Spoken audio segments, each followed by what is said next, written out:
황금항아리 금동윤입니다. 9월에서 10월은 사실 외국계 취업 준비하시는 분들에게 굉장히 중요한 시기예요. 보통 이때 다음에 채용할 신규 직원들을 정식으로 모집하거든요. Graduate Program, 외국계 소수 정예 선발 공채를 이르는 말인데요.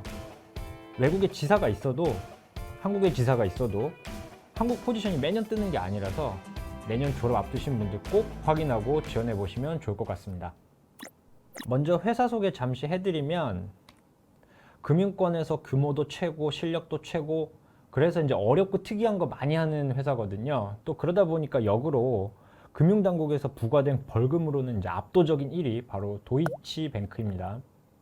독일 최대 은행으로 현재는 종강역 센트로폴리스라는 건물에 입주했고요. 이 건물이 지은 지 얼마 안 돼요. 그래서 완전 신형 건물이라서 뭐 내부에 온갖 맛집하고 그 다음에 헬스장 같은 부대 시설도 되게 많아요. 도이치가 한참 잘 나갈 때는 초호화 헬스장 이런 것도 직원들 무료로 사용하게 해주고 급여, 인센티브, 복지 당연히 업계 최고 수준입니다. 서울지점 설립 연도는 1978년이에요. 다시 한번 강조드리지만 설립연도 지점, 사업 현황 이런 자료요. 은행연합회 공시자료 중에서 외국계 은행 지점 페이지 가면 확인하실 수 있거든요. 꼭 한번 가서 확인해 보세요. 이 Graduate 프로그램이요. 매년 가을에 모집해서 다음에 여름에 입사하는 프로그램이에요. 프로세스는 보통 이제 이력서 제출하고 어세스먼트 테스트라고 해서 이제 간단하게 테스트를 보고요. 그리고 이제 이때부터 인터뷰를 보는데 거의 7에서 8번 본다고 생각하시면 돼요. 합격 통지는 이제 롤링 베이스라서 내년 1월에서 5월 사이에 이렇게 롤링으로 줄 거고요. 그리고 보통 이제 한국은 졸업이 뭐 2월, 그리고 미국은 졸업이 이제 5월이니까 한국 대학교 나오신 분들은 이렇게 채용이 되시면은 정식으로 여름에 시작하기 전에 인턴으로 미리 가서 한 3개월 정도 일하다가 7월 정도에 정식 그레듀에이트로 업무를 시작하게 되실 겁니다. 일단 합격하면 하이 포텐셜로 고속 승진은 보장이 되어 있고요. 뭐 지금은 못하긴 하지만 예전에는 이제 국가 하나 정해가지고 전 세계 그레듀에이트들이 모여가지고 같이 교육받고 거의 맨날 밤마다 파티하고 임원들하고 네트워킹 할 수 있는 시간을 갖게 해줍니다. 한 5에서 6주 정도 해외에 있는 최고급 호텔에서 1인 1실 주면서 호화생활 하면서 이런 교육도 받는 거예요.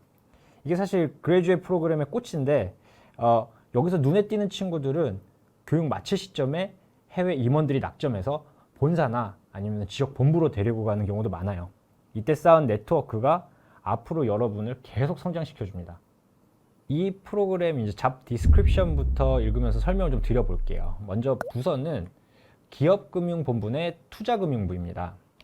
그리고 FIC, 즉 다루는 상품은 채권, 통화, 이자율 관련 상품이고 업무는 고객의 주문을 받아서 가격 협상 후 거래를 해주는 트레이더입니다. 여러분, 주식은 사실 이제 다 어플이나 전산으로 하잖아요. 개인 같은 경우는. 근데 아직 이제 채권이나 환전, 수합 같은 파생 상품은 이제 OTC 거래라 그래서 몇몇 소수의 대형 기관 투자자만 참가하고 있어요. 그래서 그때그때 유동성이 좀 부족하기 때문에 상황에 따라서 가격 변동이 심할 경우가 있거든요. 그러다 보니까 트레이더의 역할이 굉장히 중요하고 그래서 트레이더가 잘하면 엄청난 인센티브를 받게 됩니다. 제가 아는 트레이더 동생이 딱 이 포지션에 있거든요. 근데 5년 차에 인센티브 포함해서 1억 5천만 원 정도 받는다고 하더라고요. 참고로 나이는 30대 중반이고요. 이런 부분까지 포함해서 여러분께 강력하게 추천드리는 포지션이니까 한번 보시고 지원해 보도록 하세요. 어떤 회사에 지원하실 때는요. 이 회사의 구조와 다루는 상품에 대해서 잘 알고 가셔야 돼요. 금융은 서비스잖아요. 그래서 보통 이렇게 서비스의 큰 틀에 따라서 구조가 나뉘게 됩니다. 먼저 왼쪽에 코퍼레이트 뱅킹, 기업금융은 주로 기업의 운영 전반에 대한 금융 서비스를 제공하는 부서입니다. 그래서 제공한 서비스가 어떤 게 있냐면 자금의 관리, 금융기관의 경우 이제 금융자산의 관리, 그 다음에 ESG 관련된 이 Sustainable Finance, 이게 뭐 어려운 게 아니라 대출을 해주는데 환경, 사회, 거버넌스에 도움이 되는 목적이면 더 쉽고 싸고 많이 빌려줄 수 있다는 얘기예요. 그리고 그 밑에 이제 무역금융과 대출, 대출은 크게 이제 운영자금을 위한 운전자금 대출하고 그리고 공장이나 사무실 매수를 위한 시설자금 대출로 나뉘어요. 마지막으로 고객의 자산을 맡아서 관리해주는 트러스트와 에이전시 서비스가 있습니다. 그리고 오른쪽 이제 자산운용 쪽은 말 그대로 투자자의 돈을 받아서 투자 대행 업무를 해주는 건데 이건 나중에 다른 포지션이 있을 때 설명 한번 드리도록 할게요. 마지막으로 여러분이 지원하게 되실 투자금융은 주로 상품의 성격에 따라 팀이 나뉘는데 DCM 채권, ECM 주식은 저희가 이제 BOA 공부하면서 다뤘으니까 참고 부탁드리고요. 환전 업무 FX, M&A 인수합병, 서비스 이렇게 크게 4가지로 나뉩니다. 근데 여러분 여기서 질문. 여러분이 지원하는 FIC는 어디에 속하는 거죠? 이런 궁금증이 생길 수가 있는데 일단 FIC는 이 모든 투자 업무에 다 연관이 되어 있습니다. 고객이 채권 구매를 원하면 시장을 형성해서 원하는 채권을 좋은 가격에 거래되게 해주면 되고 환전을 원하면 해당 통화를 거래해주는 일을 하는 거예요. 그래서 이 FIC에서 다루는 상품을 좀 보면서 설명을 좀 드려볼게요. 먼저 FX, Foreign Exchange 환전인데요. 한국은 스팟, 즉 당일 거래 수요가 엄청나게 많아요. 수출 국가다 보니까 돈을 외화로 받아서 원화로 하거나 수입과 해외 시설 투자 등을 위해서 원화를 달러, 유로 같은 기축 통화로 바꿔요. 여러분 환전하신 거랑 똑같다고 보시면 돼요. 이 스팟이라는 개념과 표현이 핵심입니다. 자, 그래서 여러분 당일 환전 거래라도 은행마다 다 조금씩 마진이 다르거든요. 그래서 역으로 인터뷰 때도 도이치은행이 강점이 있는 외화가 뭐가 있는지 한번 물어보세요. 굉장히 핵심을 찌르고 업무 연관성이 높은 좋은 질문입니다. 두 번째 상품군으로 이제 레이츠라고 있는데 말만 들으면 이제 뭔지 잘 몰라요. 이게 한국어로 하면 요율인데 즉 변동 요율을 고정으로 해주는 상품 이렇게 이해하시면 돼요. 먼저 보시면 이제 본드 주로 거래되는 이제 채권은 국가채입니다. 여기 종류별로 써놓긴 했는데 보증이 들어간 보증부 채권을 이제 커버드라고 그러고 중앙정부에서 발행한 채권은 이제 government bond라고 하고요. 공기관을 sovereign, IMF 같은 국제기구가 발행하는 채권을 supranational이라고 합니다. 채권은 주로 고정금리를 지급하잖아요. 그래서 주로 이제 기관 투자자나 정부기관들이 금융위기나 변동성이 심해질 걸 대비해서 고정금리 채권을 사놓는 거예요. 두 번째 interest rate swap은 IRS라고 그러는데 변동금리를 내야 하는 고객이 이자율 스왑으로 일정 비용을 내고 고정금리로 바꾸는 걸 얘기하는 거예요. 이 인플레이션 스왑도 물가 변동폭이 변동이 심할 걸 대비해서 은행과 협의를 통해 놓고 고정해 놓는 상품을 얘기해요.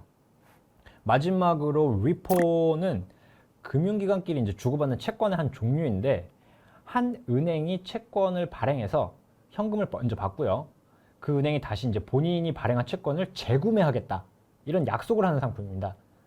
이 레이츠 상품은 그 특징이 다양하지만 사실 기본은 변동성을 고정시켜버린다라고 이해하시고 하나하나 보시면 쉬워요. 마지막으로 EM, Emerging Market 상품이 있는데요. 이것도 말만 들으면 어려워 보이지만 즉 개발도상국이 지고 있는 위험을 보완해주는 금융상품을 얘기해요. 환율 위험, 국가 부도 위험, 정치나 전쟁 같은 위험에 대비해서 뭐 이렇게 전쟁을 막아준다는 이런 얘기는 아니고요. 그런 상황, 즉 이벤트 발생 시 금융 손실을 최소화하기 위한 상품들을 이야기해요. 위에서 말씀드린 IRS, 이자율 수합이라든지 환율 위험에 대비한 CCS, 통화 수합이라든지 CDS, 국가 자체 부도 위험에 대비한 그런 수합이라든지 이런 상품들이 대표적입니다. 여러분, 각국 중앙은행이 발행하는 채권들 중에서 이 채권이 별명으로 불리는 경우가 좀 있거든요. 이 FIC의 대표 상품이 채권이니까 이런 표현 좀 알고 가시면 좋아요. 미국 중앙은행이 발행하는 채권을 이제 US Treasuries 이렇게 얘기하고요. 영국 중앙은행이 발행하는 채권을 Gilts라고 하는데 이 Gilts가 영국에서는 이제 새끼를 배제하는 암돼지, 처녀돼지를 뜻하고요. 독일 중앙은행이 발행하는 채권을 이제 Bund라고 해서 영어 본드를 독일식으로 발음한 거예요. 이런 표현들은 이제 알고 계시면 나중에 업무하실 때 굉장히 도움이 많이 됩니다. 자, 여기 은행연합회 웹사이트 들어왔는데요. 여기 공시 자료실에서 보시면 이 외은 지점이라고 있어요. 여기 들어가 보시면 이 외국계 은행들이 이제 재무제표를 다 이렇게 여기다 공시하게 되어 있거든요. 자, 저희가 지원하는 도이치은행 2020년 12월 31일 결산을 한번 볼게요. 제가 왜 이거를 보라 그러냐면 여러분들이 나중에 이제 회사에 지원을 하시면요. 대표가 누군지를 알아야 되잖아요. 자, 여기 제일 첫 장에 보시면 이 대표님 성함이 나와 있습니다. 그래서 이 대표님 성함을 먼저 확인을 한 다음에 링크드인이나 이분들이 굉장히 금융권에서 유명하신 분들일 확률이 높거든요. 뉴스 검색 같은 거 하셔가지고 이분들이 어떤 경험을 가지고 최근에 어떤 활동을 하셨는지 이런 거 알면 굉장히 좋아요. 자, 그리고 오늘 말 나온 김에 꿀팁 하나 더 드리고 갈게요. 여러분, 저도 이제 이력서 이렇게 받아보면요, 영문이든 한글이든 첫 문단에 이렇게 뭐 훌륭한 톱니바퀴가 되어 선배님을 따르겠습니다, 이런 거 뭐 핵심 역량 이렇게 적어놓고 항상 플랜 B를 만든다, 스스로 피드백을 통해 블라블라블라 등등 이런 거 문구 넣으시는데, 여러분 이제 도이치은행의 그 FIC에 지원하시는 거잖아요. 그럼 여러분이 이 회사와 부서, 상품, 업무에 얼마나 많은 이해가 있는지 한마디로 정의해서 표현해야 되는 거예요. 예를 들면 트레이더는 거래 실수는 절대 하면 안 되고, 주문을 들으면서 거래를 체결하고 다른 시황을 한꺼번에 확인하면서 그때그때 상황에 대응해야 되거든요. 멀티태스킹이 돼야 된다는 얘기예요.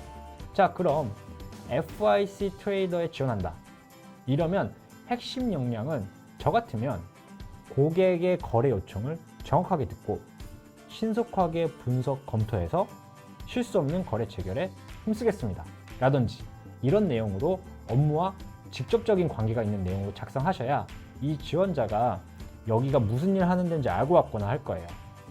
자, 오늘은 여기까지 보고 여러분의 성공 취업을 바라겠습니다. 감사합니다.